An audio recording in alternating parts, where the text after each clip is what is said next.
그 이번에 이제 두 번째 출연이신데 네. 첫 번째 영상 그 뷰수가 네. 10만 명 정도 이렇게 봐주시는 것 같더라고요. 아유, 저도 되게 네. 감사하게 생각이 들고요. 네. 물론 가끔은 또 마음에 안 드시는 분들도 계시겠지만 나름대로 좋아해 주시는 분이 계신다는 것만 해도 너무너무 감사드리고요. 오늘도 많이 봐주셨으면 좋겠습니다. 아, 네. 아, 저는 부용님께서 첫 번째 네. 그 인터뷰 하면서 너무 마음에 와닿았던 게 뭐냐면은 이렇게 뭔가 이렇게 원리 원칙, 부동산의 그 핵심적인 그런 부분들을 이렇게 짚어주신 것들. 그러니까 그걸 공식적으로 접근하지는 않지만 그래도 네. 어느 정도는 이렇게 굳혀야 될 그런 틀이 필요하잖아요. 네. 그래서 그런 사고의 틀을 잡아주신 거가 아닌가. 그래서 그 방송이 정말 좋았던 것 같습니다. 아우, 저도 지금 말씀하신 거 너무너무 마음에 드네요. 사고의 틀. 예.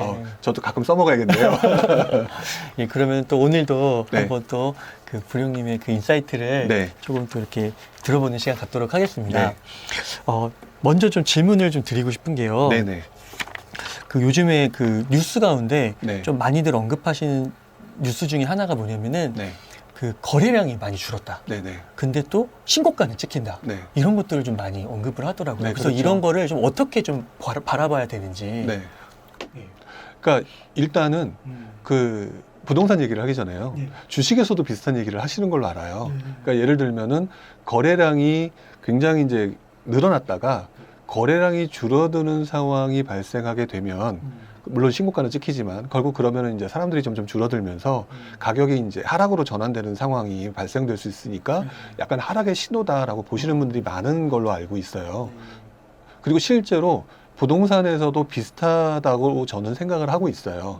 근데 문제는 지금 같은 경우를 그렇게 보면 안 된다라고 봐야 될 것 같아요. 왜 그러냐면 일반적인 뭐 예를 들어서 거래량이 늘어나고 신고가가 찍히고 있으면 좀 있으면 하락으로 전환될 수 있다라고 하는 게 일종의 공식화된 룰처럼 보여지는데 그거는 수많은 그동안의 통계 자료들이 모여서 그 규칙처럼 패턴처럼 이제 받아들여진 거잖아요. 근데 지금 현재의 모습을 보게 되면 이거는 규칙화되는 패턴이 아니라 그 보게 되면 정규 분포 중에 끝에 있는 부분도 있잖아요. 특별한 부분. 지금 특별한 상황이라고 봐야 되는 게 맞는 것 같아요. 이제 왜 그러냐면 지금 현재 신고가를 찍힌다라고 얘기하는 부분, 거래량이 눈 줄어들고 있다라고 하는 부분을 일단은 그냥 공식화시켜서 외우지 않고 현재 상황을 살펴보면은요. 일단 그 부분이 가장 큰 것 같아요. 일단 사람들이 부동산이 떨어진다라고 생각하고 있지를 않아요. 근데 지금 우리가 매수자가 있고 지금 현재 그 보유자가 있을 거잖아요. 근데 보유자들은요, 지금 현재 절대로 매물을 내놓고 싶은 상황이 아닌 거예요. 그러지 않아도 정부나 기타 많은 언론에서는 물량이 지금 없다. 공급이 줄어들고 있다라고 하는 그런 이야기들 하고 있잖아요. 그 얘기는 바꿔 말하면은 공급이 줄어들면 집값이 오른다라고 하는 우리 수요 공급의 원리에 따라서 사람들이 올라갈 가능성이 높지 않을까라고 하는 생각을 하게 만들어줘 버렸고요. 두 번째로는 여기에서 이런 현상들이 계속 나타나게 되다 보니까 그렇지 않아도 요즘 부동산 가격의 상승으로 인해서 심리가 아무래도 가격 오를 거야 또는 매수 심리가 굉장히 높아진 상황이니까 지금 이 시장 상황은요. 보유자는 물건을 절대 안 내놓고 사고 싶은 사람들은 살려고 보니까 가격은 계속 높아지고 있고 이러니까 내가 원래 뭐 10억에 살려고 했는데 지금 13억에 내놨어. 사야 돼 말아야 돼. 고민하다가 예, 그러니까 이 부분이 같이 맞물리면서요. 거래량 자체라는 게 결국에는 내놓는 물건 자체도 줄어들고 거기에 호가가 올라가 버리니까 살려고 했던 사람도 이거 사야 돼? 라고 하니까 거래량 자체가 줄어들 수밖에 없는 상황인 거예요. 그러니까 이 거래량이 줄어든 상황의 근본 어떤 상황을 보게 되면 지금 말씀드렸던 이 상황이 맞물리면서 지금 진행된 거기 때문에 저는 이 상황이 어찌 보면은 당분간 이어질 수밖에 없을 것 같다. 왜? 공급이 부족하다는 게 해결되지 않거나 매수 심리가 계속해서 상승할 것이라고 생각하는 부분이 사라지지 않는 한 이런 상황은 당분간 계속되면서 신고가가 계속 찍힐 수밖에 없는 상황이 오지 않을까라는 생각을 하고 있고요. 이걸 가지고 하락이라고 얘기하기에는 그거는 조금 너무 정형적인 패턴만 가지고 자기적으로 해석한 것이 아닐까. 그렇게 해석하면 안 될 것 같다라고 저는 생각을 하고 있습니다. 그러니까 지금은 조금 판단을 유보하고 좀 더 지켜보는 것도 필요하겠네요. 그렇죠. 지금 두 가지 상황이 다 나타날 수 있다고 봐요. 상승이 계속 지금 이어질 수 있다. 또는 지금 그 정형적인 패턴에 따라서 떨어질 수 있는데 그것을 보는 관점이 공급이 부족했던 게 늘어나거나 심리가 죽어야 되는데 두 가지 상황이 아직 바뀔 상황이 아직 안 보이거든요. 그래서 조금 더 그 한쪽으로 좀 치우친다면 그래도 좀 더 이어질 가능성이 좀 높은 거지, 이것을 가지고 굉장히 큰 문제인 것이라고 호들갑을 떨기에는 생각해보고 펼쳐보면 너무 당연한 현상인 것 같아요. 그러니까 그 줄다리기 할 때 네. 그 양쪽이 되게 팽팽한 기싸움을 하잖아요. 아, 맞죠. 약간 그런 상황이고, 예, 그렇죠. 당기다 보면 또 지치면 네. 근데 그때는 또 이렇게 한쪽으로 이렇게 가게 되는데, 약간 네. 그렇게 비유를 해서 생각해도 될까요? 네. 제가 너무 길게 설명했는데 너무 간단하게 정리를 해주신 것 같아요. 아니, 이렇게 말씀을 듣다 보니까 자연스럽게 연상이 네. 돼가지고, 네. 그렇게 해서 조금 이렇게 더 상황을 좀 관찰해 볼 필요가 있다. 네. 그리고 항상 좀 강조해 주시듯이 어떤 현상을 바라봤을 때 너무 공식을 네. 빠르게 대입하려고 하지 말고 네. 조금 더 이렇게 면밀하게 바라보는 게 중요할 것 같다. 그렇죠. 그러면 한 가지 좀 또 여쭈고 싶은 현상이요. 네. 지금 서울 수도권은 말씀하신 대로 그 진짜 어떻게 알 수 없는 그런 상황인 것 같은데, 네. 그 세종시하고요. 네. 대구광역시 같은 경우는 또 뉴스가 조금 좀 색다른 것 같더라고요. 네네. 그 미분양. 네. 그리고 세종시는 약 2달간 네. 집값이 하락하고 있다고요. 네네. 그거는 좀 어떻게 봐야 할까요? 그러니까 그래서 사람들이 되게 부동산 시장을 보면서 아, 머리 아파 죽겠어라고 하시는 것 같아요. 네. 일단은 저는 흔히 말하는 일반적인 현상, 종합적인 현상과 그다음에 지역적인 현상은 구분을 해야 된다라고 좀 봐야 될 것 같아요. 그 중에서 지금 말씀하신 세종시 같은 경우는 우리가 지금 세종시가 뭐 신문을 보니까 뭐 7주간 하락 네. 뭐 이런 내용이 나오고 있더라고요. 근데 지금 되게 재밌는 게 세종시가 7주간 하락했다라고 하는 지금 현재의 내용만 가지고 뭔가 결론을 도출하려고 하고 있어요, 사람들이. 근데 그거 되게 웃긴 내용인 것 같아요. 왜 7주간 하락하게 됐는지 그 앞된 내용을 봐야 되겠죠. 근데 그 내용을 보게 되면은요, 잘 생각해 보면 세종시가 바로 지금 그 상황이 오기 전에, 7주간 하락이라는 상황이 오기 전에 급등이라는 상황을 지난 몇 개월 동안 겪었어요. 바꿔 말하면 제가 기억나는 게 작년이었나요? 정확히는 기억을 못 하겠지만 모 정치인 집단에서 그 뭐 세종으로 모든 그 행정에 관련된 부분을 이전을 해야 된다라고 하는 상황이 있잖아요. 사람들한테는 호재였거든요. 그러다 보니까 이거 세종에 투자해야 되나? 라는 사람들이, 사실상 세종에 일반적으로 투자하는 사람이 100명 있었다면 500명, 1000명이 갈 수밖에 없게 만들어 버린 거거든요. 근데 그렇게 많이 가게 되면 당연히 가격은 올랐을 것이고, 그렇게 가격이 오르게 되면 당연히 아까 제가 표현했던 것처럼 10억에 살려고 했던 사람이 10억, 13억, 15억이 되면 주저할 수밖에 없어요. 그런 상황이 지금 현재 나타난 게 세종이고요. 그러니까 지금 생각보다 과도하게 올랐다라고 하는 게 지금 현장의 심리라고 저는 생각을 해요. 그리고 두 번째로는 일단 세종이, 그리고 우리 이제 그 공식적으로 요인을 보게 되면 입주 물량이 늘어나고 있어요. 입주 물량 자체가 예전보다. 그러지 않아도 심리는 죽고 있고, 그 다음에 너무 많이 올랐다라고 하는 사람들의 심리는 강해져 있는 상황에서, 그 지역 주변에서 그런 상황에서 물량까지 늘어나? 그러면 당연히 오히려 반대로 약간 주춤하는 건 맞다라고 보여지는 거죠. 그리고 하락할 수도 있다고 보여지는 거고, 그래서 7주간 하락이라는 게 나오는 거고요. 이 부분은 지금 근데 반대로 대전이 밀고 올라오고 있어요. 아, 그래요? 주변 그 상황을 보게 되면. 그래서 세종이 그래서 하락이다라고 말하기도 또 뭐한 게, 세종과 대전이라고 하는 부분을 서로 같이 놓고 비교해보면 서울과 수도권하고 비슷하거든요. 그래서 수도권이 밀고 올라가게 되면 서울이 상대적으로 싸 보이는 효과가 나타나잖아요. 이런 현상이 또 나타날 수 있어서 세종과 대전은 조금 유심히 지켜봐야 되는 지역이면 틀림이 없으나, 세종의 7주간 하락이라는 지금 결과만을 놓고 앞으로를 예단하기에는 되게 웃긴 거다. 이렇게 말씀을 드릴 수 있을 것 같고요. 대구도 역시 마찬가지인 게, 대구의 상황도 그냥 한마디로 간단하게 말하면 그동안 정말 많이 올랐어요. 그동안 정말 많이 올랐기 때문에 사실 그러니까 대구 같은 경우는 많은 분들이 투기 과열지구 수성구 같은 게 묶였었잖아요. 하지만 이제 조정적이 아니다 보니까 투자가 조금 쉬운 부분도 있었어요, 옛날에. 그래서 많은 분들이 들어갔고 가격이 올랐고, 그러다 보니까 많은 사람들이 집을 샀죠. 많은 사람들이 집을 샀고, 여기에 많은 회사들이 야, 이렇게 잘 되는 곳에 집을 지어야지 라고 해서 지금 많은 곳이 이제 막 인허가 신청해놓고 물량을 내놓고 이렇게 있는데, 그러다 보니까 대구 같은 경우는 오히려 반대로 앞으로 나올 그 인허가 물량, 그 다음에 이제 발표될 물량이 너무 많다라는 것까지 알려져 있어요.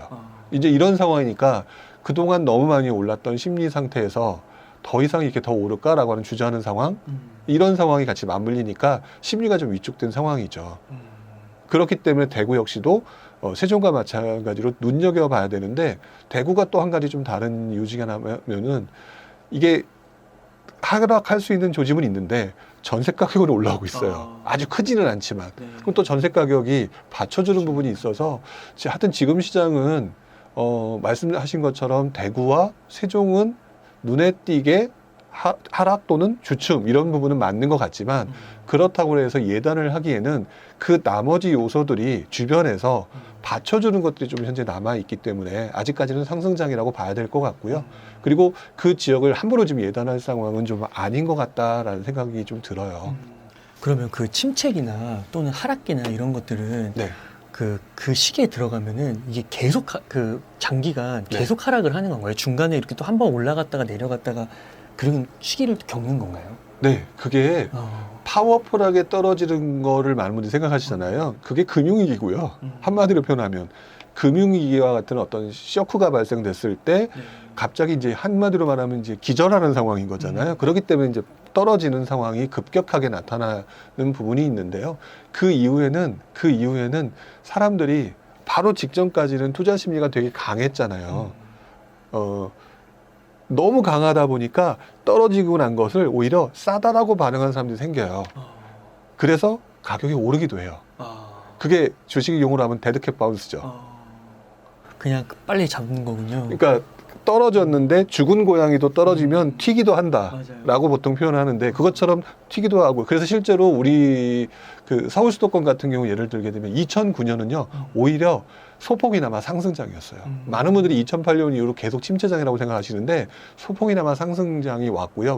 왜냐하면 그 전에 계속 그 심리가 이어졌던 사람이 그 충격 지나고 난 다음에 아니야 더 오를 거야라고 했지만 그게 그 이후로 예상과 다르게 가격이 높았던 부분, 그다음에 심리가 완전히 죽어가는 부분, 기타 공급의 증가 이런 것들이 같이 맞물리면서 결국 침체장으로 접어들면서 천천히 떨어졌어요. 그러니까 급견직하는 금융위기 직후라고 보시면 되고 잠시 상승폭이 올라왔다가 2009년 하반기 이후부터는 우리가 알고 있는 2013년, 14년 초까지 굉장히 이제 소폭이나마 꾸준히 하락하는 그런 모습을 보인 게 서울 수도권의 부동산 시장이었죠. 그럼 2013년, 14년 이렇게 떨어지는 게 네. 지금의 세종시가 이렇게 조금씩 7주간 떨어지는 그 부분만 딱 잘라서 보면은 그거는 그렇죠. 비슷하다고 볼 수 있는 건가요? 그렇죠.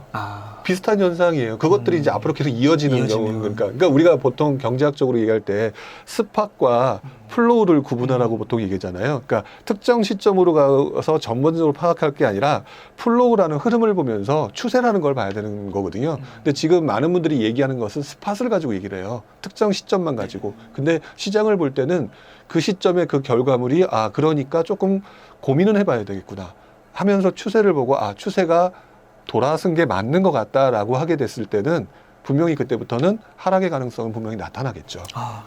딱 말씀하시니까 딱 하나 생각나는 게 그 헬리오시티 입주할 때쯤에 약간 그 집값이 주춤했던 것 같은데 그 당시 이렇게 앞뒤로. 근데 그 후에 막 올랐잖아요. 그게 이제 사람들이 그 신문 기사에서도 기억하시겠지만 헬리오시티 뭐 입주 물량 폭발, 뭐 가격 그 급락, 뭐 이런 식으로 그게 바로 어떤 특정 시점의 상황을 가지고 표현을 한 거잖아요. 그러니까 스팟을 보고 표현을 했는데 플로우는 나머지 지역의 서울의 입주 물량이 적었다라는 거예요. 그런 것들 때문에 결국 그 입주 물량의 그 단기간에 그 폭발적으로 늘어났던 물량 자체가 주변에서 또 물량이 적으니까 결국에는 추세를 따라서 반대로 이제 치고 올라가는 상황이 나타났던 거죠. 그런 것들이 우리가 많은 분들이 기억하시겠지만 그게 헬리오시티만 있었던 게 아니라요. 그 다음엔가 보면은 그 고덕 그라시움이라고 그래서 강동구 했잖아요. 그때는 또 사람들이 되게 재밌었던 게 헬리오시티가 이렇게 되니까 그러면은 또 올라갈 수 있을 거야. 그러니 고덕 그라시움이라고 하는 아주 두 번째로 괜찮아 보이는 이거를 기다리고 있어야지 했더니 오히려 그때는 반응이 없는 거예요. 오히려 떨어지도 않고 오히려 그 시점에 되게 많이 떨어진 곳이 어디였냐면은요. 그 동네보다 더 입지가 좀 좋지는 않지만 서울 지역이었던 장인 뉴타운이었어요. 장인 뉴타운 같은 경우는 고덕 그라시움 할래, 장인 뉴타운 할래라고 하면 당연히 고덕을 하고 싶잖아요. 고덕의 수요가 몰려들면서 장인은 물량 폭발과 입주 물량이 늘어나고 반대로 사람들이 그걸 매입을 하려는 생각이 없으니까 떨어졌다가 지금은 다시 반등을 한, 그러니까 헬리오시티처럼 또 급반등한 모습이 장위 뉴타운의 아파트들에서 나타났었죠. 그러면 그 스팟이 아니라 네. 플로우를 보려면 한 7주 정도로는 모자르고 네. 한 어느 정도는 좀 이렇게 보면은 뭐 대략 알 수 있을까요? 그러니까 그거를 딱 자기적으로 나눌 수는 그러니까요. 없을 것 같아요. 네. 근데 분명한 거는 저는 분기로 몇 분기 정도는 봐야 된다고 생각해요. 얘는 봐야 된다고 생각을 하는데요. 이제 이 몇 분기를 보지 못하는 이유가요. 몇 분기 동안 떨어지는 것조차도 용납을 못하는 거예요. 왜냐면 내가 15억이었는데 몇 분기 동안 떨어지면 14억이 될 수 있잖아요. 내가 15억에 팔 수 있었던 그 기회를 내가 놓치기가 싫으니까 빨리 그걸 알고 싶은 거죠. 근데 투자를 오래 하다 보면은요, 그 정도의 수익은 내 수익이 아니다라고 생각할 수 있는 여유는 생기는 것 같아요. 그래서 떨어지는 거에 너무 연연하지 마시고 최소한 몇 분기 정도는 좀 지켜보시는 게 낫다고 생각이 드는 게, 결과는 15억의 수익을 보나 14억의 수익을 보나 수익은 수익이거든요. 이렇게 생각하는 게 훨씬 더 좋지 않을까. 그게 1억도 마찬가지고 2억도 마찬가지일 것 같아요. 그렇게 판단하시는 게 맞고요. 하락장에 정말 들어오시다면 한 몇 분기 정도, 보통 저 같은 경우는 그래도 한 2분기 이상은 봐요. 2분기. 왜냐하면 6개월 이상. 반년이잖아요. 반년이니까 반년 정도 추세가 이어진다라고 하면, 그 정도면 그동안에, 이거는 이제 그냥 완전히 경험이다 보니까 정확하지는 않지만 6개월 이상 조정받은 적이 별로 없어요. 대부분 다 보면 5, 6개월 정도 선, 아무리 길어야 5, 6개월 조정받는 거, 헬리오시티도 그랬고, 서울이 뭐 굉장히 파리 대책 이런 대책 나와가지고 힘들었을 때도 보통 6개월 정도 조정을 받고 난 다음에 그다음부터는 반등을 하는 모습을 보였거든요. 맞아요. 올라가더라고요. 예, 그런 것들 때문에 최소한 2분기에서 저는 한 3분기 정도까지는, 그러면 이제 거의 1년에 가깝잖아요. 그러니까 마음은 좀 답답할지 몰라도 그 정도는 좀 보는 게 맞다라고 생각이 들어요. 그 부육님께서 약 한 달 전쯤에 출연을 하셨잖아요. 네. 그때랑 지금이랑 네. 물론 기간이 굉장히 짧기는 한데 네. 혹시 좀 차이점 같은 게 느껴지시는 게 있으신가요? 차이점이요. 네. 시장의 차이점은 오히려 그렇게 크게는 없는 것 같아요. 근데 지금 현재 사람들이 뭐라 그럴까, 그 두 부류가 조금 좀 더 강해진 것 같아요. 이제 돈을 벌 곳을 찾으려고 하는 분들이 지방으로 흘러가는 흐름과, 그 다음에 무주택자들이 도대체 내가 어떻게 해야 돼요라고 하는 조급함은 훨씬 더 심해진 것 같다는 생각이 들어요. 왜냐하면 그 사이에 그동안 오르지 않았던이라고 많이 표현했던 그 경기 남부 지역이라든지 인천이라든지 이런 지역이 지금 오르고 있고요. 그 다음에 이제 투자자들 입장에서 보게 되면 뭐 서울 수도권이나 이제 광역시급을 할 데가 많이 없는 상황에서 지방장 일부 지역들이 굉장히 많이 지금 움직임이 나타나고 있다 보니까, 그러다 보니까 이제 이분들이 이제 일로 막 뛰어가려고 하는, 물 들어왔는 동네 가야지 막 이러면서 뛰어가려고 하는 그런 부분이 두 갈래가 좀 더 명확해지고 강해진 것 같아요. 그러니까 그 저 또 좀 기억에 나는 네. 그 기사가 또 지방 얘기를 해주시니까, 물론 그 너무 지방은 아니지만 그래도 그 안성이나 네. 동두천 같은 곳, 네. 그런 것도 집값이 거의 막 2배 가까이 올랐다고, 급등했다고 막 네. 그런 얘기도 나오고 그러더라고요. 네. 근데 뭐 일단 떠나서 동두천이다 안성이다라고 보통 표현을 우리가 할 때 보면은 자세히 생각을 해보게 되면 우리가 약간 편견이 있는 것 같아요. 왜 동두천하고 안성에는 조금 살기가 약간 이런 느낌은 있는 거죠. 그래서 그런 부분이 있는데, 바로 그랬기 때문에 그동안 집 가격이 안 올랐던 거예요. 사실상 알고 보면 최소한 물가 상승률 정도까지는 올라줘야 되는데, 그런데 그것도 안 올랐나요? 그 수준도 뭐 안 올랐죠. 그렇구나. 예, 별로 오르지 못했던, 거의 뭐 고정값처럼 움직이지 못했던 상황이 되다 보니까, 그래서 보면은 부동산 가격을 자세히 보게 되면 물가 상승률이라고 하는 거는 거의 수직선이 아니라 이렇게 오르잖아요.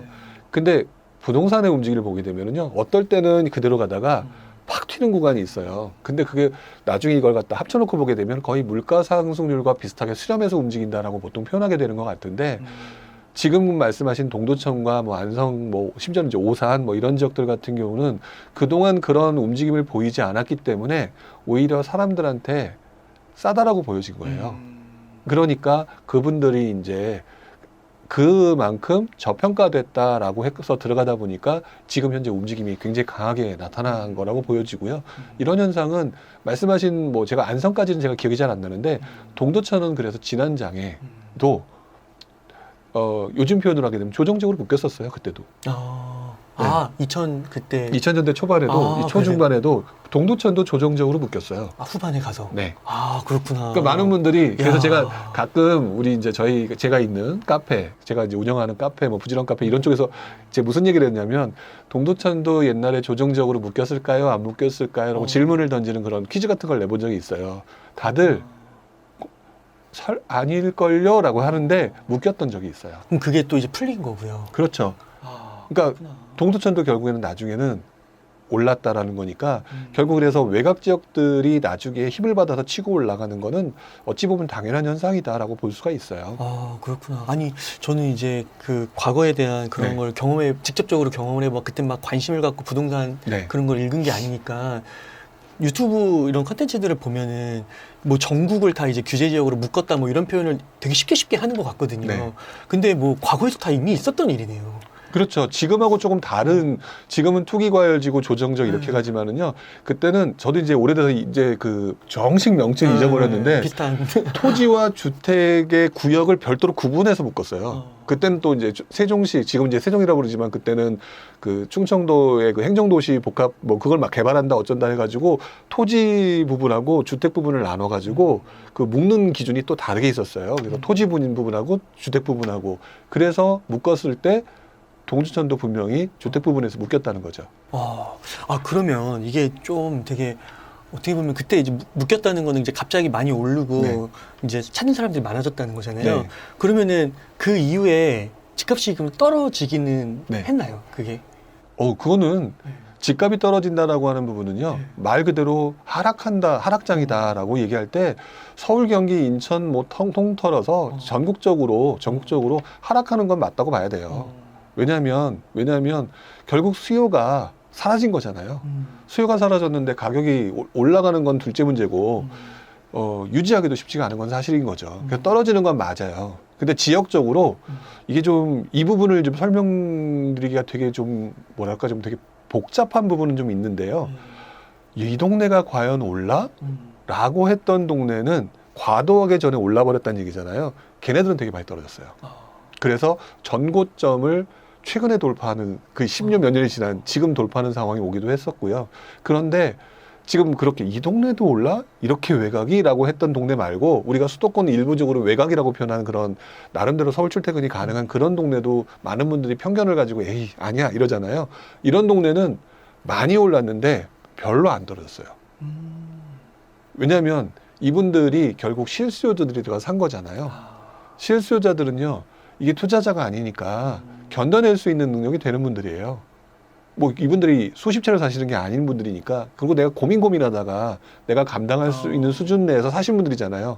떨어져서 속은 상한데 물건들을 뭐 어차피 내가 실거주로 샀으니까 라고 하니까 물건도 별로 안 나오게 되고 그래서 이 요즘 뭐 그 가격 나오는 그런 어떤 그 프롭테크들이 많잖아요. 거기 들어가서 뭐 2000 보니까 뭐 사이트 같은 2006년도부터의 그래프가 나오더라고요. 그 그래프를 자세히 보시게 되면 여기까지 정말 올라라고 하는 정말 좀 말도 안 되는 외곽도시다. 거의 지방 좀 적게 붙었다. 뭐 이런 동네들 같은 경우는 전고점을 찍고 올라갔다가 푹 떨어지는 상황이 발생되는데 오히려 우리가 무시를 하지만 수도권에서 서울 출퇴근이 가능하거나 나름 괜찮은 지역들 같은 경우는 오르는 건 크게 올랐는데요. 떨어지는 건 덜 떨어졌어요. 그래서 지금은 또 그만큼 더 오르고 그래서 장기적으로는 우상향이라고 하는 부분은 바뀐 게 하나도 없어요. 결국은 또 입지. 네. 그러니까 자꾸 이제 많은 분들이 퉁쳐서 생각을 해요. 근데 제가 보는 관점으로는 떨어지기는 했으나 그거는 내가 느끼는 감정의 정도이지 지금 와서 봤을 때는 내가 감당할 수 있는 사람들은 거주 충분히 하고 지금 수익을 충분히 맛본 상황이다라고 얘기할 정도예요. 그 정도로 최근 들어서 많이 올랐죠. 그러면 이렇게 그 지방으로 간다라는 거 네. 그리고 그런 중심 일자리로부터 조금 먼 곳으로 이제 사람들의 이제 그런 발걸음이 가서 가격을 올린다라는 거는 아무래도 그 중심 입지 그쪽이 너무 많이 올랐기 때문에 네. 아무래도 간다고 생각할 수 있고 그러면은 이거는 조금 그 부동산 시장을 전체적으로 봤을 때는 뭔가 약간 좀 마지막으로 간다라는 느낌을 네. 갖게 되는데 이런 느낌이 좀 맞는 걸까요? 네, 저도 그래서 네.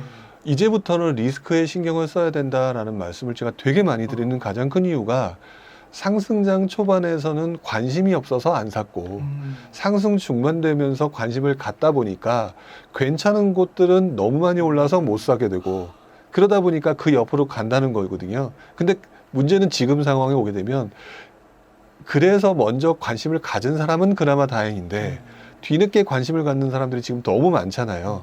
이분들이 결국에는 이제는 떨어지는 떡고물이라도 먹기 위해서 1억 미만만 예, 도 그것을 하기 위해서 다른 데로 움직이는 거죠. 왜냐면 내가 가진 돈이 누구는 이미 몇 년 동안 돈을 벌어서 수익을 창출했지만 나는 내가 가지고 있는 돈이 부족하니까 그 돈으로 할 수 있는 데는 점점 내가 선호되는 지역이 아닌 외곽 지역일 수밖에 없다라는 거죠. 실거주도 안 되잖아요. 네, 그런 데 그렇죠. 가면. 그러니까 그래서 가는 거예요. 그래서 가는 거기 때문에 그 부분에 대해서는 시장 상황으로 보게 되면 상승장 후반이 맞다라고 보는 거죠. 흐름 자체로 보게 되면. 왜? 돈이 없는 사람들이 예전처럼 안 움직이는 게 아니라 도저히 참을 수가 없어 움직이는 시기에 내가 할 수 있는 거는 외곽밖에 없으니까. 그래서 움직이는 건 맞다는 거죠. 근데 여기서 되게 딜레마가 발생되는 것 같아요. 특히 이제 제가 요즘에 많이 느끼는 감정인데 그게 뭐냐면 제가 이런 얘기를 하게 되면 제가 그래서 리스크 얘기 많이 한다고 그랬잖아요. 그럼 리스크 얘기를 많이 한다는 얘기를 가지고 어떻게 받아들이시냐면 하지 말란 얘기네로 받아들여요.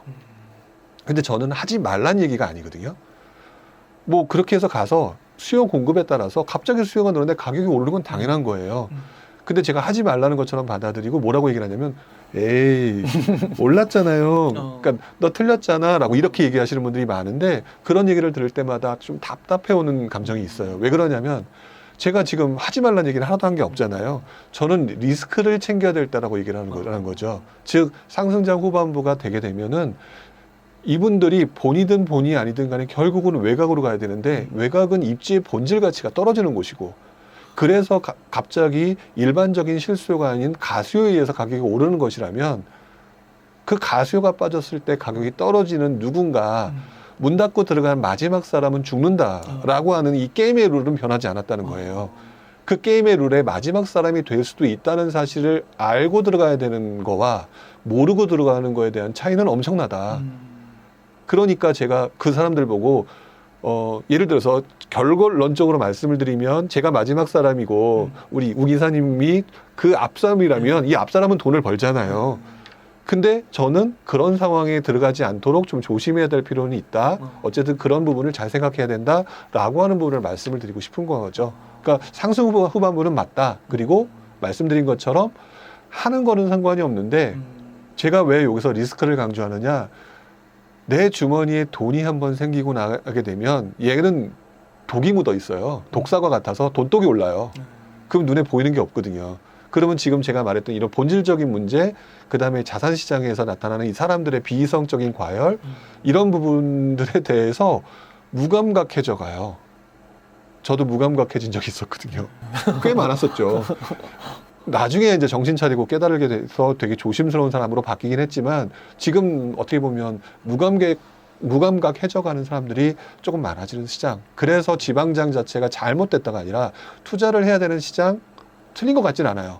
그러나 그 시장의 가장 큰 본질적인 문제가 지금 말씀드렸던 문제가 있다. 그 부분에 대한 것을 알고 내가 어떻게 대처를 해야 되느냐라고 하는 부분에 대한 고민을 갖고 들어가는 게 맞다고 보는 거죠. 투자는 원래 리스크를 안고 가는 거니까.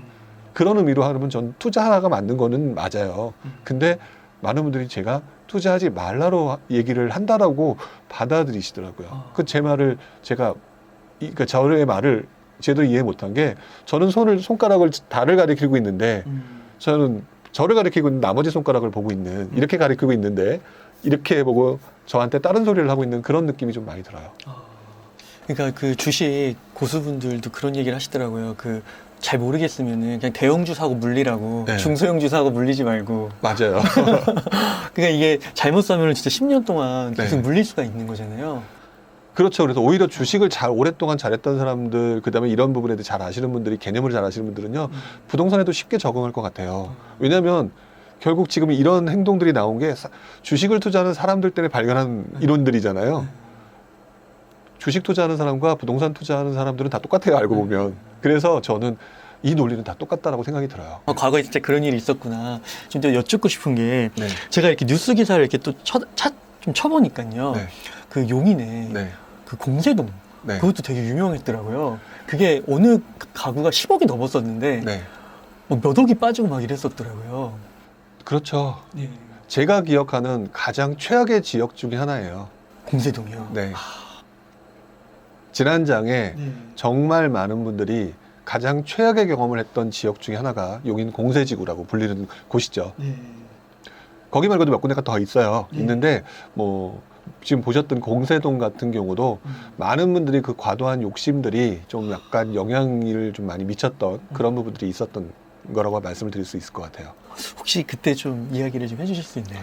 일단 용인 공세지구가 어딘지 많이 모르시는 분들이 많을 거예요. 일단 우리들이 흔히 알고 있는 분당 그 밑에 우리 죽전 있고 기흥 있잖아요. 기흥 거기 뭐, 밑에. 예, 그러면 이제 신갈 IC가 있고 그 밑으로 가게 되면 이제 보라지구 있고 네. 신갈, 상갈, 하갈, 보라 뭐 이렇게 이어져 나가잖아요. 원래 거기까지를 사람들이 분당이라고 하는 곳이 좋은 곳이니까 분당까지는 투자를 하겠는데 그 밑에 하다 보니까 이제 민속촌 있는 보라지구까지 가격이 오를 보면서 와 여기까지 올라라고 하는 그런 느낌을 받았던 시절이에요. 근데 공세지구는요 거기서 또 바로 밑도 아니고 한참 더 내려가요. 아마 기흥 IC 쪽에서도 조금 더 내려가죠. 네. 그 주변인 걸로 기억을 하는데 즉 바꿔 말하면 위치상으로 보게 되면 연결고리가 끊어지는 곳이에요. 그러잖아도 신갈 IC가 나름대로의 어떤 그 지역을 끊는 단전선이 있는데 그 밑에까지 분위기가 흘러갔는데 그러다 보니까 사람들이 이제 투자할 곳을 찾아야 되는 심리들이 되게 많았었잖아요. 그런 상황에서 그때 동탄신도시가 발표가 됐죠. 근데 공세지구에서 좀 더 아래예요. 동탄 같은 경우는. 그러다 보니까 동탄이라고 하는 부분이 나중에 신도시로 개발되면 많이 오르겠지라고 하는 생각이 들었던 차에 용인공세에서 이제 분양을 했는데 문제는 그때 분양했던 아파트 이름은 얘기할 수는 없지만 그 아파트가 그 당시 유행하는 아파트들을 브랜드의 아파트요?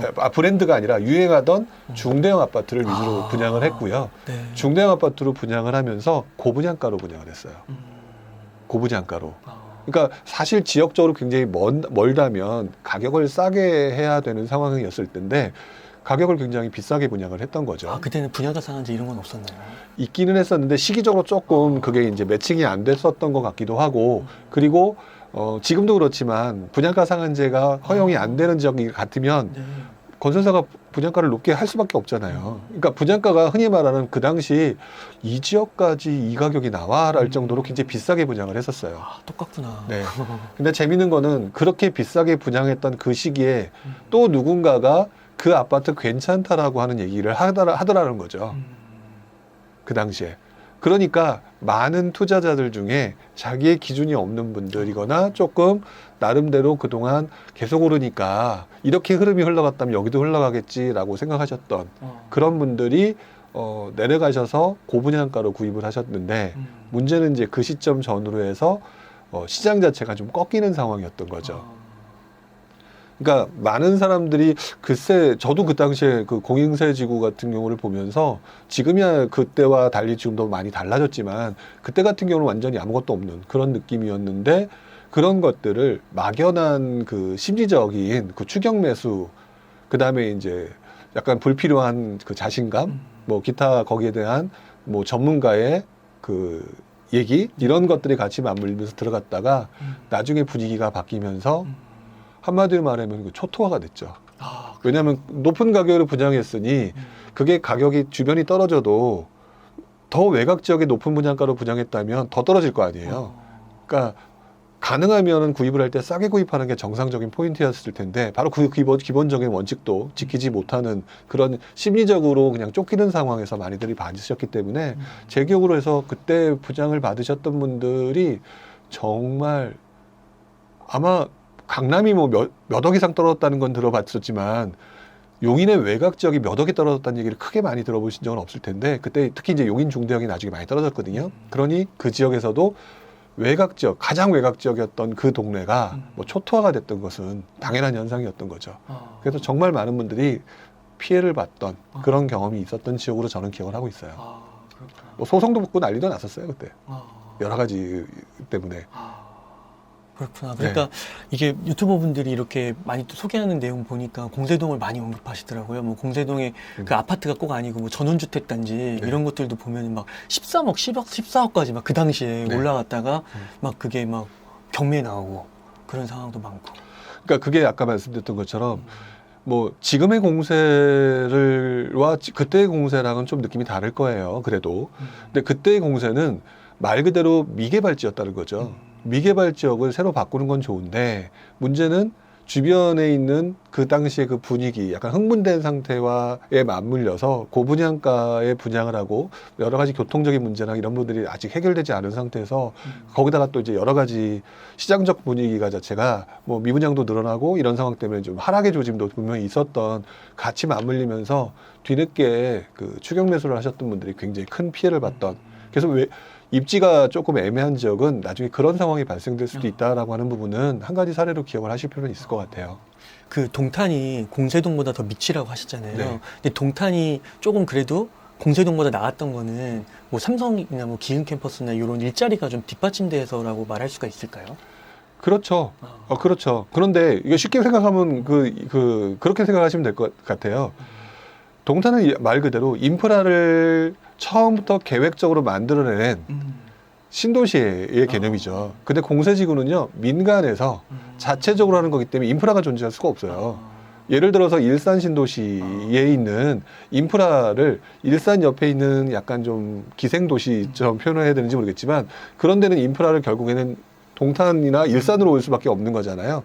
그러니까 결국 그런 동네가 기본적인 인프라가 안 돼 있는 곳들이기 때문에 약간 위쪽에 있다고 한들 결국에는 그 사람들은 밑으로 내려갈 수밖에 없는 구조잖아요. 인프라들을 활용하기 위해서.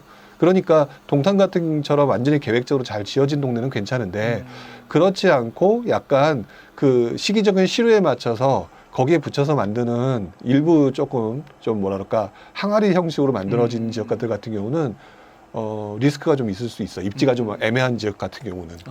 약간 그런 민간보다는 좀 큰 차원에서 정부에서 국가적인 사업 계획 이런 거 하에 네, 그러니까 인프라가 확실하게 들어오는 지역 같은 경우라면 괜찮다는 거죠. 결국 그래서 GTX도 동탄에 연결을 하는 이유가 동탄이 그만큼 인프라가 받쳐주고 그 사람들이 움직일 수 있도록 하는데 다른 쪽에 사는 사람들은 동탄을 나와야 되잖아요. 그러면 당연히 동탄이 더 발전될 수밖에 없는 거니까 이왕이면 입지를 그런 데를 들어가는 게 맞죠. 그거를 뭐냐 안 뭐냐로 가게 되면 조금 애매한 부분이 발생할 거고요. 그 아까 그 초토화를 얘기하셨는데 그게 이제 그래도 부동산 시장이 막 하루아침에 막 초토화가 되고 이런 건 아니잖아요. 그렇죠. 분양을 한 다음에 이게 대략 이게 진짜 초토화다라고 판단할 수 있을 정도의 이 시간 간격 네. 이런 게 대략 있을까요? 아니요, 그거는 없는 것 같아요. 네. 그러니까 초토화라고 제가 표현을 한 거는 결국 결론을 말씀을 드린 것일 뿐 사실 그 과정에서 그 물건들을 가지고 계신 분들은 계속 기대를 하셨을 거예요. 아니야, 이번에는 좀 그렇지만 다시 오를 거야. 그러다 또 실망하고 그러다가 또 기대를 했는데 또 실망하고 이 과정이 계속 이어지면서 지금 몇 년간 스트레스 받는 거거든요.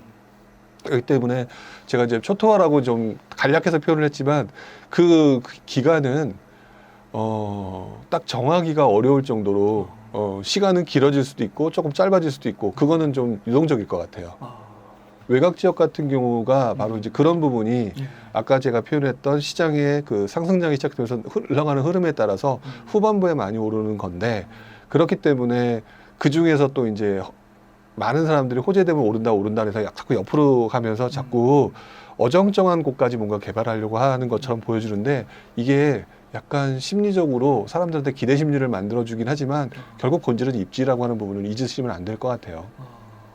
그러면은 이제 아무래도 부동산 이제 초보이면일수록 조금 조급한 마음도 들고 자기 가용 자산이 없어서 또 그 상대적 박탈감도 느끼실 거 아니에요. 네. 그럴 때 이제 본질 그 입지에서 벗어난 곳을 택하기보다는 네. 조금 더 이렇게 기다리는 것도 하나의 네. 지혜일 수 있겠네요. 그러니까 그렇죠. 리스크 관리 측면에서. 기다리거나 또는 다른 방법을 찾는 것도 있겠죠. 예를 들어서 뭐 부동산 투자를 계속 해오신 분들 같은 경우는 부동산 가격을 떨어뜨릴 수 있는 방법 기술 중에 하나가 경매일 수도 있는 거고 뭐 경매라고 하는 기술을 활용할 수도 있는 거고 다양한 방법으로 할 수가 있는 것 같아요. 그러니까 그거는 그래서 딱히 하나라고 말씀드릴 건 없이 저는 그 리스크라고 하는 차원에 대비를 하고 그러면서도 다양한 방법이 무엇이 있는지를 찾는 과정은 쉬지 말아야 된다고 생각이 들죠. 그래야 또 그 구간 내에서 또 새로운 기회를 잡을 수도 있으니까요. 너무 막연히 기다린다 그러면 답답하실 거잖아요. 그렇기 때문에 그런 것들은 충분히 다양한 기회와 우리가 모르는 기술도 되게 많다. 우리가 모르는 직업이 많은 것처럼 기술도 되게 다양한 게 많다라고 생각하시게 되면 조금 마음이 좀 편해지지 않을까 싶어요. 예. 그 아무래도 이제 많은 분들이 서울 수도권을 네. 조금 이제 그쪽에 이제 일자리도 많고 발전이 인프라가 잘 돼 있으니까 그쪽을 생각하실 텐데, 네. 근데 지금 막 가격이 많이 올라와 있어서 선뜻 가기가 어려우시니까 이제 지방 쪽으로 가는 것 같긴 한데, 그러면 그분들이 네. 이제 아까도 말씀해 주셨지만 이제 뭔가 이게 공급 물량이 이렇게 조금 들어오고 뭔가 이렇게 새로운 그런 것들이 있어지면은 가격이 조금 이제 조정받을 수 있는 기회는 또 언제든 올 수는 있는 건데, 네. 그걸 지금 섣불리 판단은 하지 말자. 네. 뭐 이렇게 좀 더 지켜보는, 네. 그렇게 좀 이해를 하면 좋을 것 같네요. 그러면은 그 부령님 그 이제 3기 신도시 네. 외에도 보니까 정부가 되게 이렇게 많이 이렇게 지정을 또 하더라고요. 네. 예를 들면 뭐 의왕, 안산, 화성, 진안 네. 이런 쪽. 그러니까 이 정부가 그래도 이렇게 새로운 곳을 계속 네. 지정하는 것 같더라고요. 네. 근데 이런 것들이 들어오면 네. 또 효과가 조금 있을까요? 아 근데 지금은 효과가 네. 별 의미가 없다라는 생각이 좀 많이 들어요. 왜 그러냐면 네. 조금 타이밍이 늦었던 게 사실 서울의 그 공급량이 부족했기 때문에 조금이라도 늘려주고 그다음에 이제 수도권의 일부를 좀 미리 했더라면 지금과 같은 상황은 안 왔을 텐데요. 지금은 이미 사람들의 심리가 공급이 부족하고 그리고 난 다음에 꽤 오랜 시간 동안 공급 부족 현상은 이어질 거다라고 얘기를 하고 있는 거잖아요. 그러니까 이미 많은 분들이 지금 몇 년간이라고 하는 구간 동안의 공급 물량이 적을 거다라고 생각을 하는 부분으로 지금 발전해 왔는데, 지금 정부가 발표하는 것들을 보게 되면은요, 앞으로 내가 이렇게 발표를 함으로써 공급을 많이 하겠다는 의지를 보여주는 것 쪽으로 집중을 하는 것 같아요. 그러다 보니까 자꾸 발표를 하고 지금 말씀하셨던 의왕, 군포, 안산, 뭐 화성, 진안 이런 쪽을 보여줬는데, 문제는 사람들이 너무 똑똑해가지고요. 이걸 가지고 그래 이제 이렇게 공급을 많이 하니까 그때까지 기다려야겠구나 라고 생각하는 게 아니에요. 지금 보면 그게 아니라 오히려 지금 그래 그러면 상승을 기다리고 있는 수많은 사람들한테 상승의 호재다 라고 접근해서 그저 가격을 또 올려버리는 거예요. 지금 1억 오르고 2억 오르고. 네, 지금 그런 현상이 나타나기 때문에 정부의 의도와는 전혀 다르게 가고 있다. 지금 동상이몽인 것 같아요. 그래서 오히려 지금 주택시장에 영향을 미치는 게, 정부는 이렇게 하게 되면 심리가 위축되면서 뭔가 기다리지 않을까라고 얘기하는데, 오히려 지금 현장의 반응은 그래 호재다 라고 반응을 보면서 가격이 올라가고 있어서, 이게 지금 좀 나쁘게 표현하면 좀 그만했으면 좋겠어요. 이게 오히려 뭐만 하면 이제 호재로 받아들이는 이 시장의 분위기가 온 상황에서 차라리 궁극적으로 풀어야 될 게 뭐냐라고 하는 부분에 대한 고민을 좀 했으면 좋겠다. 자꾸 외곽지역에 하게 되면 다 호재로 받아들이는 것 같아요, 지금은. 그리고 또 이게 나중에 가면은요, 부메랑으로 다가올 수 있을 것 같아요. 지금은 아니겠지만. 앞으로 3, 4년, 뭐 사실상 3, 4년 후에 입주 물량이 생기는 건 아니겠지만 5, 6년, 7, 8년 후가 지나가게 되면 지금 엄청나게 하겠다고 얘기를 했잖아요. 이거 한꺼번에 쏟아지거든요. 이거 한꺼번에 쏟아지면 또 어떤 현상이 나타날지 모르는데, 그때쯤 되면 또 아우성 칠 거고, 그럼 또 풀어야 돼요. 그러면 또 다시 상승장 또 나타날 거고, 그게 또 장기적으로 계속 이런 현상을 만들어 가게끔 하실 것 같은데, 저는 그래서 지금 이 시장이 이런 내용이 본질적으로 자꾸 주택 공급 개발, 주택을 어느 지역을 개발하겠다는 발표만 할 게 아니라, 지금 현재 욕은 좀 먹더라도 지금 본질적으로 풀어서 사람들이 그래 반응을 바로 할 수 있는 그런 것들을 하는 게 맞지 않을까. 예를 들어 서울의 재건축 재개발 부분에 대한 것들을 건드리든지, 아니면 지금 양도세 부분 있잖아요. 좀 풀어준다는 거. 풀어준다고 하면 열받는 사람들 많다는 건 저도 알아요. 그리고 이 영상을 보시는 수많은 사람들이 그런 생각을 하실 수 있다는 것도 저도 인정을 하죠. 근데 그렇게 되게 되면 누구는 이득 보니까 배 아픈 거는 인정하게 할 수 있을지 모르나, 그래서 대안이 무언데라고 하게 되면 오히려 약발은 이게 더 잘 먹힐 수도 있지 않을까라는 생각이 들기도 한다는 거죠. 그러면 어떤 선택이 가장 효율적이고 현명한 선택인가에 대한 고민을 조금 할 필요가 있지 않을까. 이 지금 말씀하신 의왕, 군포, 안산, 뭐 화성, 진안 이 문제는 오히려 그 지역의 집값을 올리는 역할밖에 할 수가 없을 것 같아요. 이 부동산 문제는 진짜 너무 어려운 것 같습니다. 이게 그렇죠. 어떻게 해결해야 되나 이거를. 그러니까 이게 진짜 분당 같은 경우도요. 와, 그 진짜 작년, 재작년까지만 해도 한 8, 9억 하던 게 지금 이제 호가가 막 18억, 19억, 10억이 떠가지고 올라오니까 실거래는 물론 그거보다 한 1, 2억 싸긴 한데 네. 아, 너무 비싼 것 같아요. 그렇죠. 그러니까 사람들이 움직이는 거예요. 이제 분당에 사실은 얼마 전에 저한테 그 누가 질문을 올린 거를 제가 봤는데 분당은 너무 가만히 있어서 속상합니다라고 표현을 하고 계시더라고요. 제가 그래서 그분한테 뭐라고 표현을 했었냐면 속상하다고 느껴지는 거는 나의 입장에서 세상을 보기 때문이다.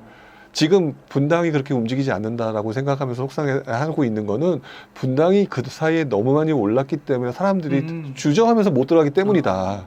그래서 그런 건데 남들이 볼 때 누군가는 당신을 보면서 부러워하고 있을 수도 있다. 그래서 그 부분은 내 기준으로 볼 게 아니고 만약에 오른다라고 한다면 먼저 주변이 밀고 올라가고 나면 분당으로 또 넘어오는 사람이 생길 수밖에 없는 이 자연스러운 어떤 구조에 대한 고민을 해야 되는 거지 이게 감정적으로 접근하시지 않으셨으면 좋겠다라는 표현을 했었던 게 기억이 나요. 아, 그럼 또 입장 차이가 있는 거네요. 그분들은 지금 이렇게 많이 올랐는데 더 안 올라가지고. 그러니까 다른 데 다 오르는데 왜 우리 동네 안 오르냐라고 생각하시는 거죠. 동두천도 오르고 안성도 오르고 이러는데 왜 분당은 또 안 오르냐. 잘 나가는 분당인데 뭐 이렇게 생각할 수도 있는 거죠. 강남도 막 신고가 또 찍히고 막 이러고 있는데. 그러니까 그런 부분을 이해는 하는데 그건 감정적인 선을 가지고 보는 거지 그걸 내용을 자세히 들여다보면 분당을 지금 사람들이 안 사는 이유는 못 사는 이유는 그 주변에 있는 사람들이 누군가 사러 와야 되잖아요. 부담스러운 거예요. 그 부담스러운 사람이 살려면은요, 내가 예를 들어 용인 살고 있다. 그럼 용인의 집값이 갑자기 최근에 한 몇 억 올라서 조금만 보태면 분당 넘어가는 로망을 달성할 수 있는 사람들이 나타나야 되는 거거든요. 이게 알고 보면 아주 간단한 논리인데 이것들을 잘 못 보시는 것도 있는 것 같다는 생각이 들어요. 그러니까 그 15억 대출 안 된다고. 네. 그런데도 뭐 16억, 17억에도 잘 찍히더라고요. 돈 많으신 분들도 되게 많으신 것 같기도 하고. 물론 그게 조금 실거래가 조금 기간을 좀 두고 찍히긴 하는 것 같더라고요. 네. 어떻게 이 서울과 수도권 네. 진짜 좀 어떻게 좀 대처해야 될까요? 이게 집값이 너무 높긴 한 것 같고 네. 막 그 주택 구입 부담 지수 그런 걸로 봤을 때도 뭐 35%인가? 소득의 40%를 옛날에는 뭐 20%, 25% 정도였는데 네. 30%, 막 40% 여기까지도 막 그 원리금 상환에 쓰고 있다고 하더라고요. 네. 그러니까 이게 그러면서도 아직 심리가 죽지 않았다는 건데 앞으로 좀 어떻게 봐야 될까요, 이게? 이게 오른다라고 생각하기 때문에 지금 계속 그런 현상이 나타나는 거예요. 오른다고 생각하니까. 그리고 오르지 않는다라고 생각이 들면은요, 이 심리가 확 사라질 거예요. 그러면은 가격은요, 당연히 떨어지게 되어 있고요. 근데 제일 중요한 거는 지금 결국 이제 많은 분들이 그래서 질문하는 것 중에 하나가 제일 많이 질문하는 건 뭐냐면 그래서 살까요거든요. 근데 그래서 살까요에 대한 답을 할 수 있는 사람은 저는 이 세상에 아무도 없다고 생각이 들어요. 왜냐면 질문하는 사람들이 속마음이 다 다르거든요. 저는 기본적으로. 근데 그게 결국 뭐냐? 저는 이걸 갖다 모든 거를 수익적인 관점으로 보고 있기 때문이라고 봐요. 그래서 지금 살려고, 그러니까 도저히 못 참겠으니 지금 살려야 되는데 오르냐? 나 수익 볼 수 있냐? 이 질문을 하고 싶은 거고요. 근데 손해보기는 죽기보다 싫다. 떨어질 수 있느냐? 나 그럼 안 사게. 이 질문인 거거든요. 근데 그런 질문으로 접근하게 되면 답할 수 있는 사람은 아무도 없다라는 생각이 드는데 다행인 거는 저는 이 주택이라고 하는 거는 필수제라고 하는 사실을 좀 기억을 하셨으면 좋겠어요. 그래서 필수제라는 거를 기억을 하셨으면 좋겠고요. 사냐 마냐를 떠나서 저는 개인적으로, 그러니까 저의 사고방식은 이렇게 보시는 게 맞지 않을까. 지금 내가 어디서 살든지 간에 예를 들어서 나의 최종의 목적지는 있을 거예요. 누군가는 지금 당장의 최종 목적지를 지금 징검다리를 갖다 수십 개를 뛰어넘으려고 하시는 분들도 있을 거고, 또는 그 징검다리를 아예 안 건드리려고 하시는 분도 있을 거고, 또는 차근차근 밟아가시려고 하는 분들이 있을 텐데 차근차근 하나씩 밟아가는 단계를 밟아라. 그 와중에 수익을 볼 수 있을까요? 없을까요? 라고 생각하지 말아라. 왜? 이거는 거주의 개념이다. 왜? 필수제니까. 그러면 그렇게 가는 과정에서 어떤 날은 떨어질 거예요.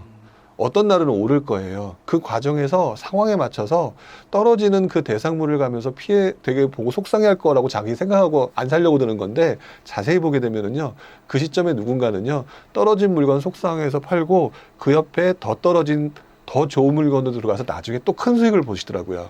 그러니까 그래서 너무 단선적인 관점으로 보지 않으셨으면 좋겠고요. 저는 그래서 주택이라고 하는 부분은 기본적으로 거주의 개념으로 일단 먼저 보시라. 수익을 볼 수 있냐, 손해를 볼 수 있냐의 개념으로 보게 되면 정답이 나올 수 없다. 그러니 거주의 개념으로 보면서 손해도 볼 수 있고 수익을 볼 수도 있다. 중요한 거는 내 거주하는데 거주의 안정성을 지키면서, 왜 전세 가격이 올라갈 수 있으니까 지키면서 살아. 그 중에 손해를 보는 상황이 오게 되면 그 손해를 본 상황을 인정하고 다음번에 내가 5천을 손해 볼 수 있잖아요. 그럼 다음번에 1억 수익을 내면 내 라이프 사이클 전체의 수익이에요. 이렇게 가야 되는데 너무 단선적이고 길게 보지 않는 관점으로 질문을 던지니까 사람들이 결론을 못 내리는 거라고 생각하거든요. 저도 물론 똑같은 경험은 했었지만 일반적으로 생각하게 되면 제가 부동산 투자를 한 지가 이제 20년이 넘었고 20년이란 구간 동안에 저의 목표는 한 번도 실수하지 않고 쫙쫙쫙쫙 잘 가는 게 목표긴 했었어요. 근데 그럴 수는 없더라. 그러니까 손해를 보는 거에 대해서 회피하려고 하지도 말고 이익을 보려고 하는데 최고의 이익을 보려고 하지도 말고 일단 다행인 거는 주택은 거주라고 하는 필수제의 성격을 가지고 있으니까 들어가서 살아라. 살고 난 다음에 거기서 느끼는 수많은 경험들을 통해서 이왕이면 한 단계 한 단계 징검다리를 거치면서 뭐 강남이 최종 목적지일 수 있을 거고 또 누군가는 판교일 수도 있을 건데 지금 내가 살고 있는 것이 저기 외곽적일 수도 있다라고 한다면 그 징검다리를 건너가는 과정을 계속 하시는 게 맞는 거다라고 저는 생각이 들어요. 그러다 보면 나중에 제가 지금 드렸던 말씀이 무슨 말이었구나라는 걸 이해할 수 있을 거라고 생각이 드는데 설사 이 말씀을 이해하지 못하더라도 지금 제가 꼭 드리고 싶은 말씀 중에 하나는 지금 질문이 잘못됐다고 생각이 들어요. 수익이냐 손해냐라고 하는 질문을 던지고 있으니 해결이 안 나는 거다. 세상은 손해와 이득이라는 게 동시에 다발적으로 일어나는 거고 최종적인 내 목표의 결과물이 이득으로 나타나기 위해서 노력하는 거일 뿐인데 왜 자꾸 그렇게 지금 단편적으로 하느냐. 저도 이득과 손해와 손해, 이득 이 과정이 계속 있었어요. 그러면서 지금은 완전히 이득으로 지금 돌아선 상황이거든요. 그런 부분으로 여러분들도 접근하시는 게 속편하지 않을까요? 자꾸 어떤 대상물로 목적을 달성하기 위한 그냥 의지를 불태우는 뭐 이런 대상으로 좀 보지 않으셨으면 하는 솔직한 마음입니다. 그때 그 첫 번째 출연해 주셨을 때 네. 웬만하면 전세 말고 네. 그 집주인 좋은 일 시키지 말고 네. 집을 사라고 하셨잖아요. 네.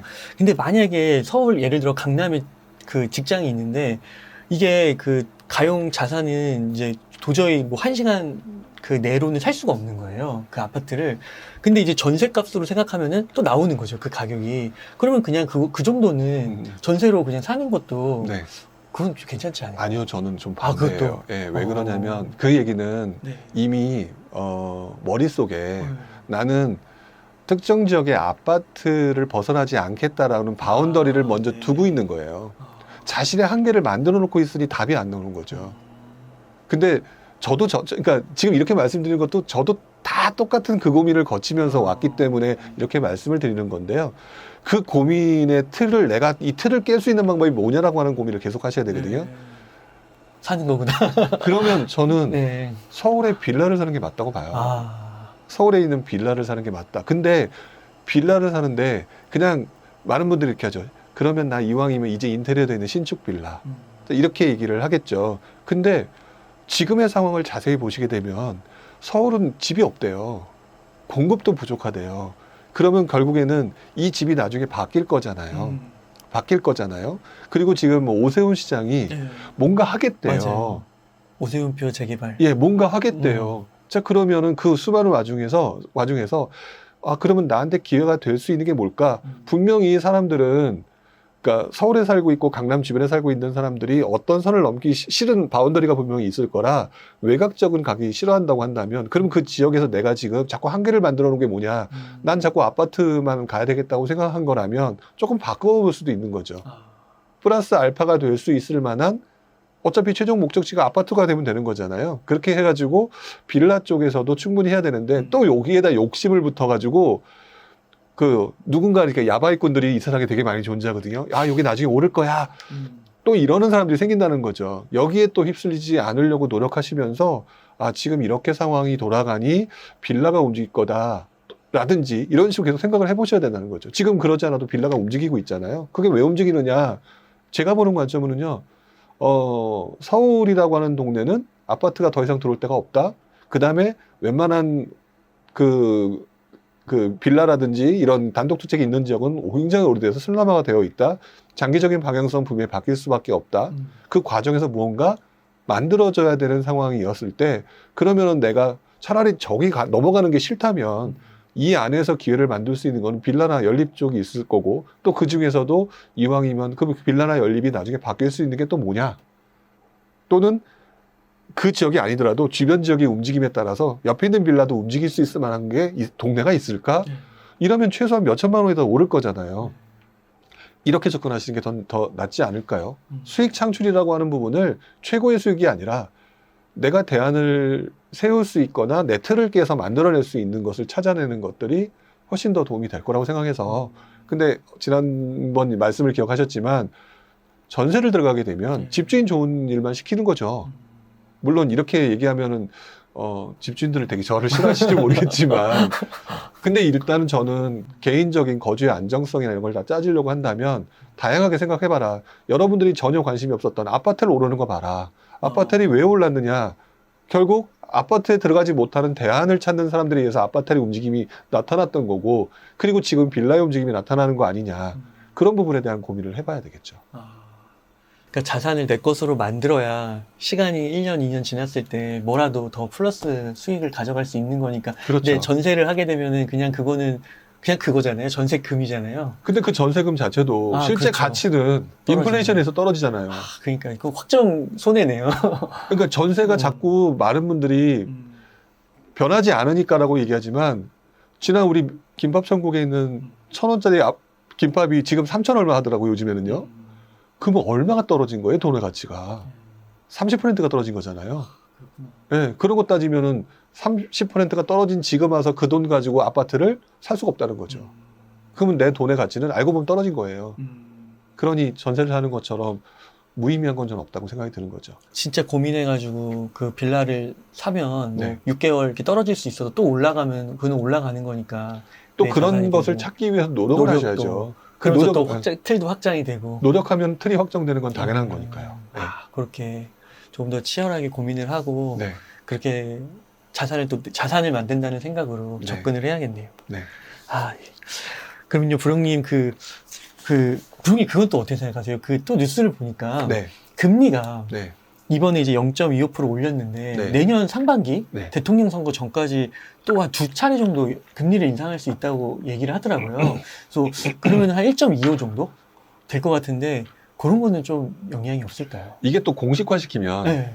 금리 인상이면 부담이 세니까 부동산 가격 하락이다. 또 이렇게 굉장히 쉽게 간다는 거죠, 사람들이.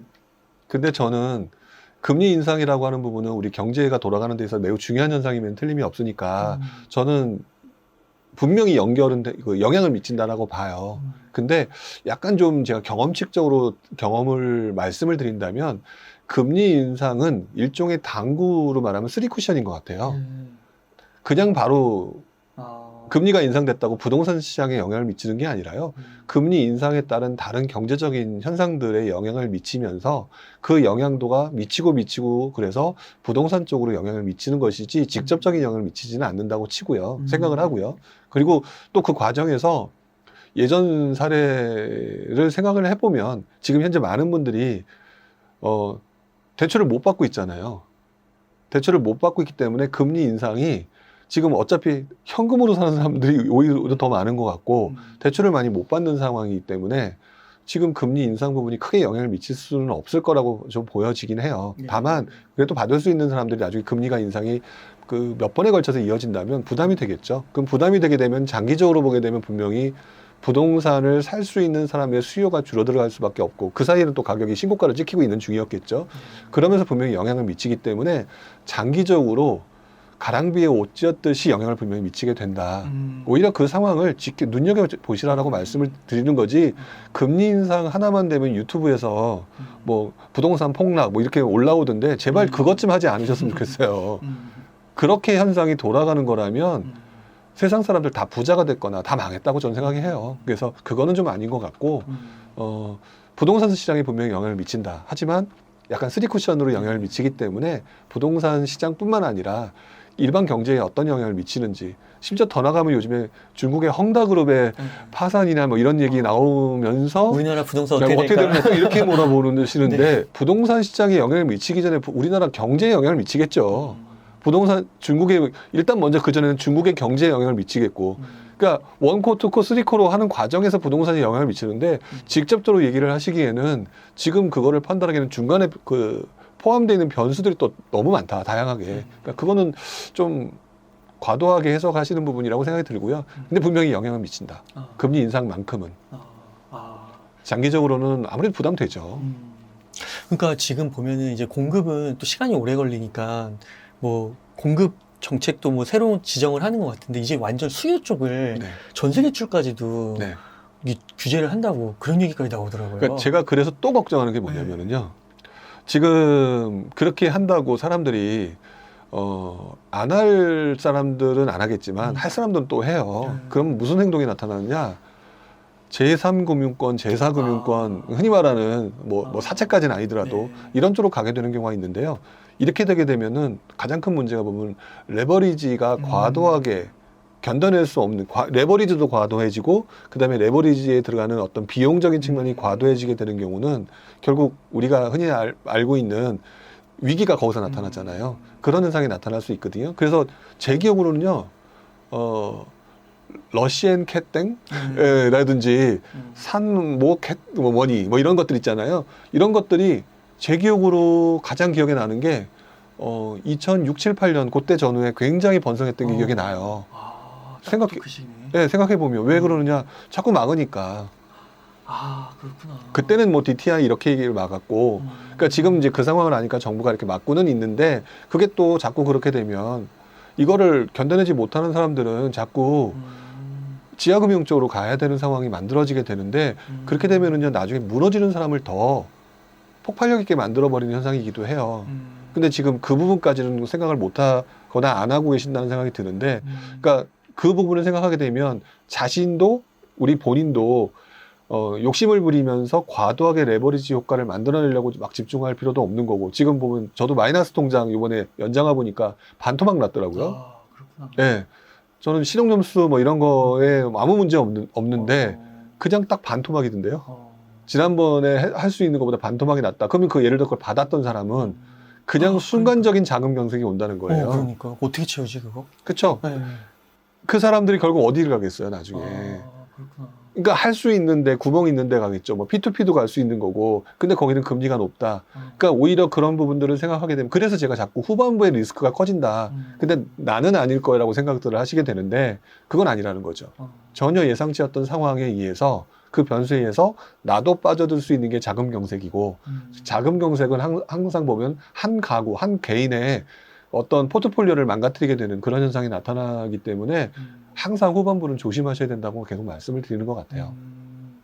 그러니까 부룡님 말씀을 이제 두 번째 이렇게 듣게 되니까요. 이제 좀 정리가 되는 것 같아요. 뭐냐면은 이게 무조건 이렇게 살려고 하니까 너무 부담이 되고 너무 비싸니까요. 근데 이제 그 영끌하지 않는 선에서 최대한, 그렇다고 해서 또 전세는 아니고 내 자산을 어떻게든지 그 처한 상황에서 최선의 자산을 살려고 하는, 그걸 고민하라는 말씀이신 것 같아요. 그렇죠. 네. 그리고 또 그걸 부동산에서 뭐 아파트나 이렇게 막 규정 짓지 말고 그렇게. 그러니까 이 과정에 고민과 깨달음이 있어야 그 다음에 방향을 제대로 잡을 수 있는데, 그 철저한 자기 자신에 대한 고민이 없이 그냥 돈을 벌려고 하는 부분 때문에 자꾸 곁가지로 빠져나가는데, 그 곁가지에는 다양한 리스크들이 존재한다는 거, 그 부분을 조심하셔야 된다는 거고, 그 격까지에 빠져본 사람이 제가 본인이기 때문에, 저이기 때문에 그 부분을 자꾸 말씀을 드리는 거라고 말씀을 다시 한번 강조를 드리는 거죠.